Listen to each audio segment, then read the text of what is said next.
Welcome to my kitchen kingdom, where this old man cooks.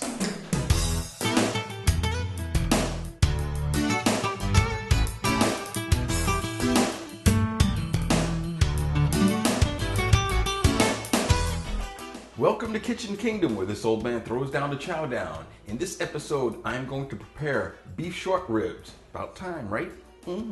So let's get ready to rattle some pots and pans. What you're going to need is 1 tablespoon of butter, 2 tablespoons of ghee, about a 1/3 cup of cherries, dried cherries. You can use craisins or you can use raisins for that matter. You have 1 teaspoon of sage, 1/2 cup each of celery and carrot, 1 cup of onion.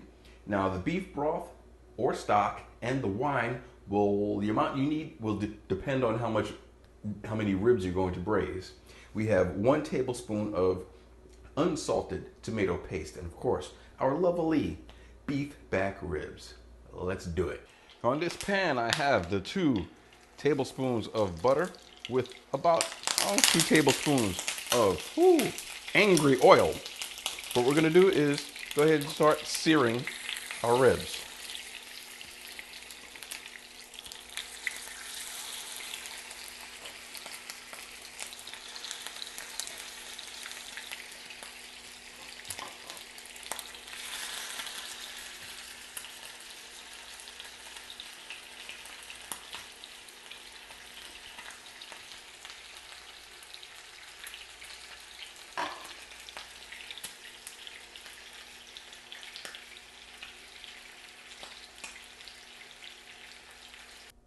Now that our ribs have been seared on all sides, we're going to add our beef broth or stock.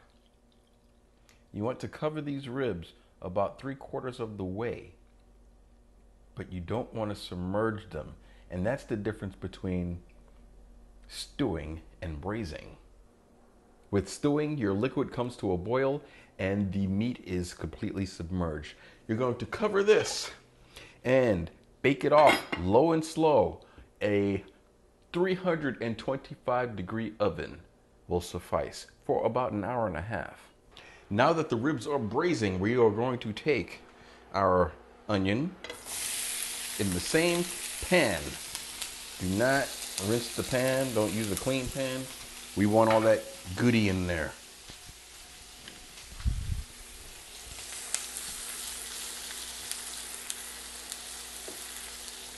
And the carrot.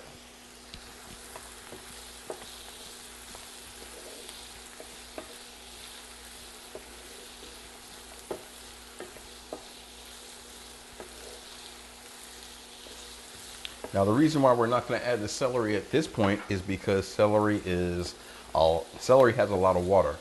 And if we would put this in there, that amount of water will release and it will make this a little bit looser than I want it. So I'm going to add the celery last.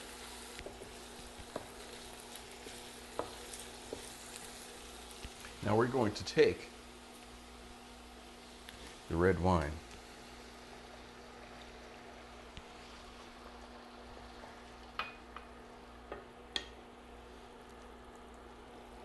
Now if I were not going to add the cherries to this, I would use a sweeter wine like a sangria, but because I'm going to add the cherries, which will add a sweetness to it, I'm going to go ahead and use a dry wine.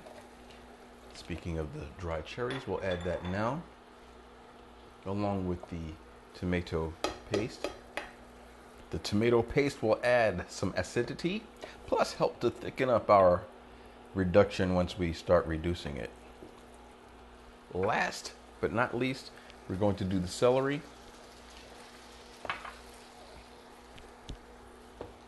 And we're just going to give it a stir. We're not going to caramelize them. And we're not going to allow them the chance to release any of their waters. We're going to remove this from the heat and set it aside until the ribs have been braising for about 1.5 hours. After 1.5 hours braising, we are going to take these short ribs, put them on a plate,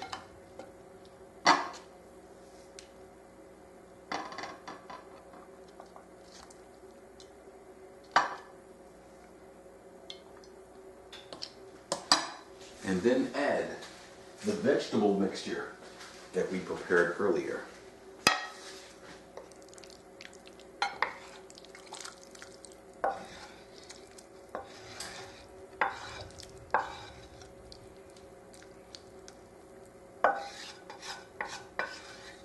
Don't worry about this pan because we're going to be coming back to it to make our reduction. So now we'll place our ribs back.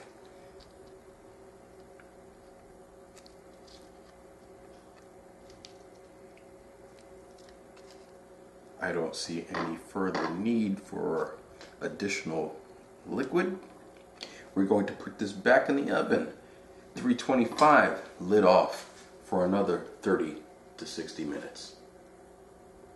In the pan that has been used to do our vegetables, we are going to add 1 tablespoon of ghee, reserving the other tablespoon for a future point in time. Gonna let that get melted. And we're going to use that ghee to gather up all the goodie that's been left in the pan from deglazing the beef to sauteing the vegetables. Now we're going to add some of the stock that came off of the short ribs, and we're going to reduce this. The more you reduce it, the more intense the flavors will be.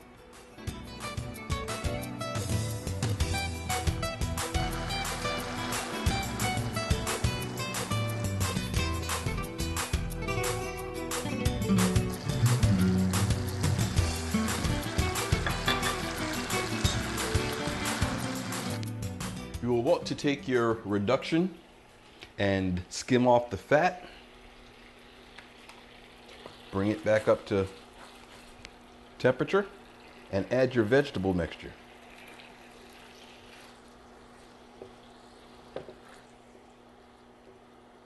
Let them veggies take up some of that color and flavor. Now we plate up. I'm going to take some of the reduction sauce and just make a pool. Nothing pretty. Now we're going to take some of our veggies and spread it in there.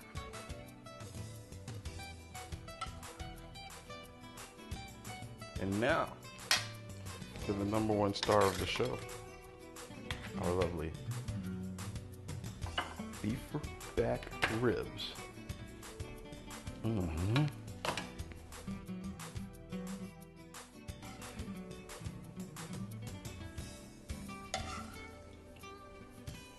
Let's chow down.